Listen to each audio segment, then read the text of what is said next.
And look, that's just, now that is a random basketball bang bang play. That's all that is. We're good. I actually did not expect him to blow this game in the third quarter. I don't know why. Stephanie White is the best coach in the league, as long as she really doesn't have to do any coaching. Heading into halftime, I thought to myself, they're not blowing this game. What happens when your best player isn't even on the court and your team sets 6 records in one night? That's exactly what the Indiana Fever did without Caitlin Clark. The whole arena was glowing with her new Nike logo, but the team showed everyone they're more than just one star. She was coming in. This is a new Nike, all custom Nike pant. All right, let's go to before the game. Caitlin Clark coming in representing the new CC signature logo right there. But this was her coming in right here. Caitlin Clark and the Indiana Fever went all out. It was a whiteout. And I'm not talking Stephanie White or Methany White. I don't know if this is something that's going to be available for Caitlin Clark fans. I won't be wearing one. I'm just letting you know. From Kelsey Mitchell taking over the scoring mantle to Aaliyah Boston hitting a historic milestone, this was the kind of statement game that turns doubters into believers. Let's talk about how the Fever flipped pressure into dominance. Before we move on, I'd like to ask you a small favor.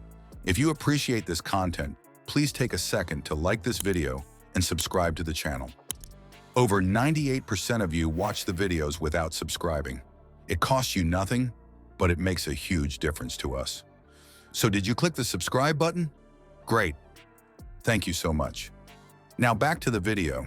Imagine walking into Gainbridge Fieldhouse, and everywhere you look, there's that glowing new Nike logo tied to Caitlin Clark.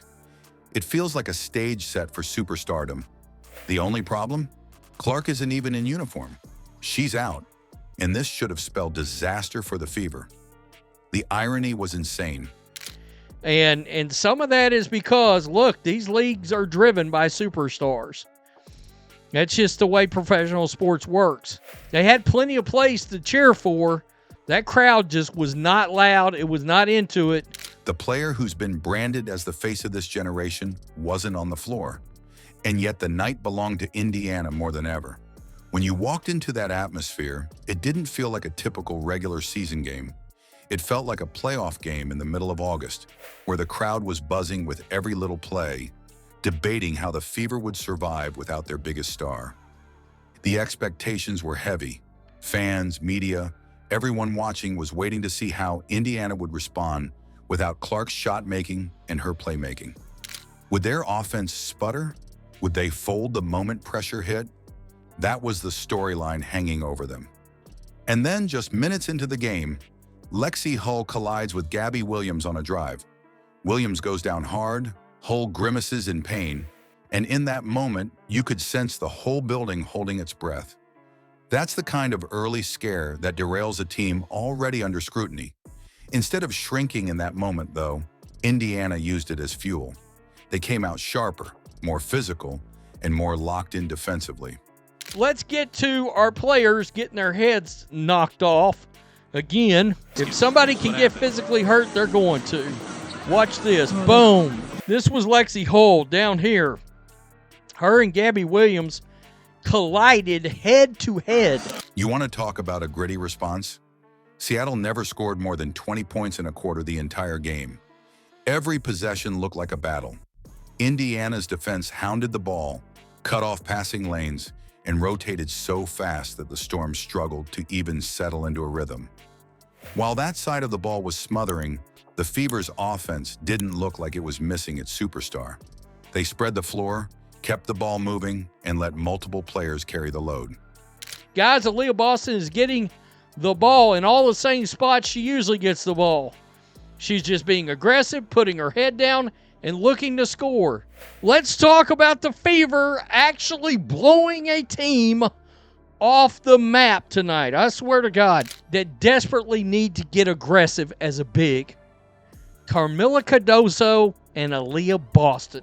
If the players come out and they're playing as a unit and they blow the other team out, we're good. That's how you saw balanced scoring from Kelsey Mitchell, Aaliyah Boston, and Odyssey Sims.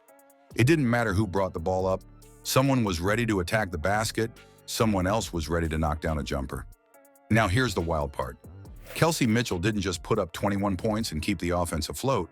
She officially passed Caitlin Clark's single-season scoring mark for the Fever, making herself the top scorer in franchise history for the year. That's not only symbolic, it's proof she's more than comfortable being the #1 option when Clark sits. And this wasn't a one-off either. This game confirmed Mitchell's consistency, putting her at the very top of the league in 20-point outings this season. That means night after night, she isn't just scoring, she's delivering star-level production no matter the matchup. And then you've got Aaliyah Boston making history in her own way. She crossed the 1,000 career rebound milestone, which not only shows how dominant she's been on the glass, but also put her in some elite company. She's now the second fastest player in WNBA history to hit 1,000 rebounds and 350 assists. Think about that for a second. That's not just about grabbing boards. That's about being a two-way engine, creating, passing, defending, scoring. When you've got a young forward compiling milestones like that, it changes how opponents prepare for this team. Natasha Howard into her, and she made the layup and got the and one. The needing a career performance from Kelsey Mitchell to beat the Sun. You know, that should not happen. Odyssey Sims also played a huge part, stepping in as a steady hand, pushing the tempo, and knocking down key shots. Sims balanced aggression with poise and gave Indiana another threat that kept Seattle from keying in on Mitchell or Boston. That kind of even distribution is what made this win so convincing. It wasn't just one player carrying the weight. It was Mitchell setting the tone, Boston controlling the paint, Sims giving veteran presence, and the defense smothering everything Seattle tried to get going. By the time the final buzzer hit, it wasn't just about the Fever winning. It was about 6 records falling in one night. Records tied to scoring, to rebounding, to endurance, to resilience. This wasn't framed as Clark's team missing their star player. Instead, it looked like a roster loaded with options, tough-minded athletes who don't crack under pressure. Indiana showed everyone they could take on a powerhouse opponent and dictate the flow of the game. So now the real question becomes this. If they can look this dangerous without Caitlin Clark, what do you think happens when she comes back and gets added back into this mix?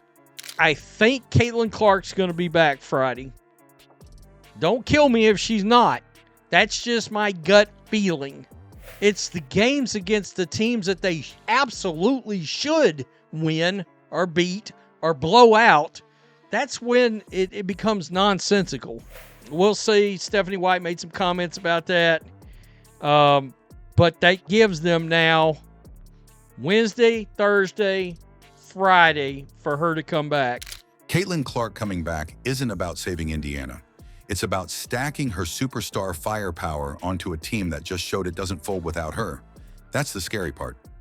Mitchell is putting up 20-point nights like it's routine. Boston is rewriting history with milestones, and the defense is playing like it belongs in the playoffs. So imagine that core with Clark pushing the pace, stretching defenses, and drawing attention. Do you think the Fever are a playoff sleeper now, or something bigger? Drop your take in the comments because this win might go down as the true turning point for Indiana.